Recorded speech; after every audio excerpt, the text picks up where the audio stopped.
ಅಬಕಾರಿ ಇಲಾಖೆಯಲ್ಲಿ ಕಲ್ಯಾಣ ಕರ್ನಾಟಕ ಪ್ರದೇಶ ವ್ಯಾಪ್ತಿಯ ಕಚೇರಿಗಳಲ್ಲಿ ಅಬಕಾರಿ ಸರ್ಕಲ್ ಇನ್ಸ್ಪೆಕ್ಟರ್ ಡಿವೈಎಸ್ಪಿ ಅಧೀಕ್ಷಕ ಹುದ್ದೆಯ ಉಳಿದ ಮೂಲ ವೃಂದ ಹುದ್ದೆಗಿಂತ ಹೆಚ್ಚಿನ ಹುದ್ದೆಗಳು ಸ್ಥಳೀಯ ಮೂಲ ವೃಂದದಲ್ಲಿ ನೀಡಿ ಕಲ್ಯಾಣ ಕರ್ನಾಟಕ ಸ್ಥಳೀಯ ವೃಂದದ ಅಧಿಕಾರಿಗಳಿಗೆ ಸರ್ಕಾರದಿಂದ ಅನ್ಯಾಯ ಮಾಡುತ್ತಿರುವುದು ಖಂಡನೀಯವಾಗಿದೆ ಎಂದು ಕಲ್ಯಾಣ ಕರ್ನಾಟಕ ಪ್ರತ್ಯೇಕ ರಾಜ್ಯ ಹೋರಾಟ ಸಮಿತಿ ಅಧ್ಯಕ್ಷ ಎಂಎಸ್ ಪಾಟೀಲ್ ನರಿಬೋಳ್ ಆಗ್ರಹಿಸಿದರು.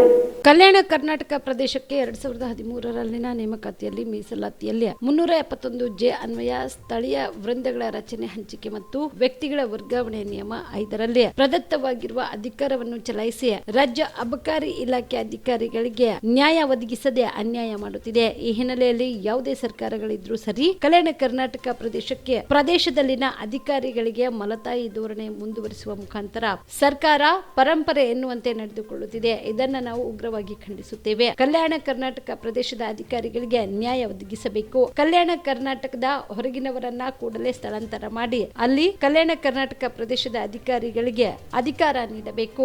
ಇದನ್ನ ನಿರ್ಲಕ್ಷಿಸಿದರೆ ಸರ್ಕಾರದ ವಿರುದ್ಧ ಉಗ್ರವಾಗಿ ಹೋರಾಟ ಮಾಡಬೇಕಾಗುತ್ತದೆ ಎಂದು ಎಚ್ಚರಿಕೆ. ಕಲ್ಯಾಣ ಕರ್ನಾಟಕ ಪ್ರದೇಶದಲ್ಲಿ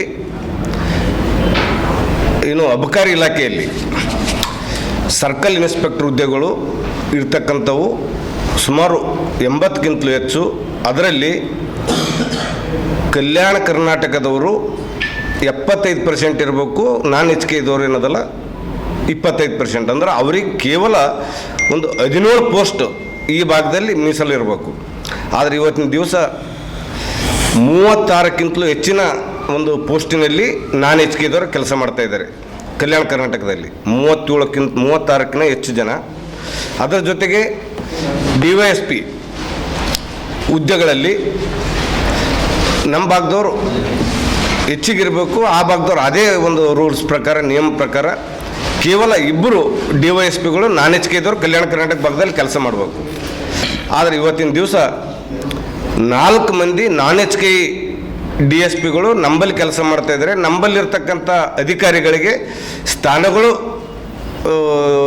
ತೋರಿಸ್ತಾ ಇಲ್ಲ, ಮತ್ತು ಸ್ಥಾನಗಳಿದ್ದರೂ ಕೂಡ ನಾನ್ ಎಕ್ಸಿಕ್ಯೂಟಿವ್ ಪೋಸ್ಟಿಗೆ ಇವ್ರನ್ನ ಕಳಿಸ್ತಾ ಇದ್ದಾರೆ. ಅದರಾಗ ವಿಶೇಷವಾಗಿ ಕಲ್ಯಾಣ ಕರ್ನಾಟಕ ಭಾಗದಲ್ಲಿರ್ತಕ್ಕಂಥ SP ಹುದ್ದೆಗಳು, ಅಬಕಾರಿ ಇಲಾಖೆ SP ಹುದ್ದೆಗಳು 12 SP ಹುದ್ದೆಗಳಲ್ಲಿ 3 ಪೋಸ್ಟನ್ನು ನಾನ್ ಎಚ್ ಕೆ ಇದ್ದವರಿಗೆ ಕೊಡಬೇಕು. 379J1 ನಿಯಮದ ಪ್ರಕಾರ 9 ಪೋಸ್ಟ್ ನಮ್ಮ ಕಲ್ಯಾಣ ಕರ್ನಾಟಕದವ್ರು ಇರಬೇಕು. ಆದರೆ ಇವತ್ತಿನ ದಿವಸ ಇಲ್ಲಿವರೆಗೆ 4 ಮಂದಿ ನಾನ್ ಎಚ್ ಕೆ ಇದ್ದವರು ಇದ್ದರು.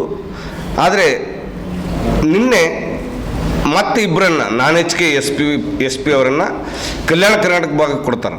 ಅಂದ್ರೆ ಇದ್ದ 12 ಪೋಸ್ಟ್ನಲ್ಲಿ 6 ಪೋಸ್ಟನ್ನು SP ಪೋಸ್ಟನ್ನು ಇವತ್ತು ದಿವಸ ನಾನ್ ಎಚ್ ಕೆ ಇದ್ದವ್ರಿಗೆ ಕೊಡ್ತಾರೆ. ಕಲ್ಯಾಣ ಕರ್ನಾಟಕದವರಿಗೆ ಈ ಭಾಗದವ್ರಿಗೆ ಸ್ಥಳನೇ ತೋರಿಸಲ್ಲ. ಒಂದು ವೇಳೆ ತೋರಿಸಿದ್ರು ಎಂಥವ್ರು ತೋರಿಸ್ತಾರೆ. ಉದಾಹರಣೆಗೆ ಇವತ್ತು ದಿವಸ ಕಲಬುರಗಿ ಅಬಕಾರಿ DC ಏನಿದ್ದಾರೆ, ಅಬಕಾರಿ DC ಪೋಸ್ಟ್ ಏನಿದೆ ಅದು ಒಂದು ಎಕ್ಸಿಕ್ಯೂಟಿವ್ ಪೋಸ್ಟ್ ಆಗಿರೋದ್ರಿಂದ ಅದರಲ್ಲೂ ಕೂಡ ಕಲ್ಯಾಣ ಕರ್ನಾಟಕದವರಿಲ್ಲ. ಇವತ್ತಿನ ದಿವಸ ಕಲಬುರಗಿ ಅಬಕಾರಿ DC ಇದ್ದವರು ಕಲ್ಯಾಣ ಕರ್ನಾಟಕ ಹೊರಗಿನವರು.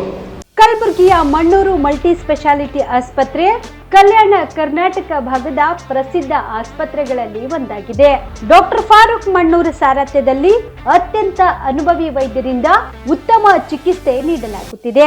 ಮಣ್ಣೂರು ಮಲ್ಟಿ ಸ್ಪೆಷಾಲಿಟಿ ಆಸ್ಪತ್ರೆಯಲ್ಲಿ ಸಿಗುವ ಚಿಕಿತ್ಸೆಗಳು: general surgery, laparoscopy surgery, neuro surgery, orthopaedic surgery, plastic surgery, gastro surgery, aqua surgery, gynaecology surgery, general medicine, paediatric, neuro surgery, cardiology, haematology, endocrinology, ENT ಮತ್ತು ophthal, general physician, gynaecology, paediatric, family medicine, urology, nephrology, radiology, dialysis, advance ICU ಮತ್ತು advance OT setup, ಅತ್ಯಾಧುನಿಕ ಸೌಲಭ್ಯವುಳ್ಳ ಕ್ಯಾಸುಲಿಟಿ, ದಿನದ 24 ಗಂಟೆ emergency trauma centre. ಹೆಚ್ಚಿನ ಮಾಹಿತಿಗಾಗಿ ಸಂಪರ್ಕಿಸಿ ಬಾರಾ hills circle, ring ರಸ್ತೆ, ಕಲಬುರಗಿ. Phone number 9538786108.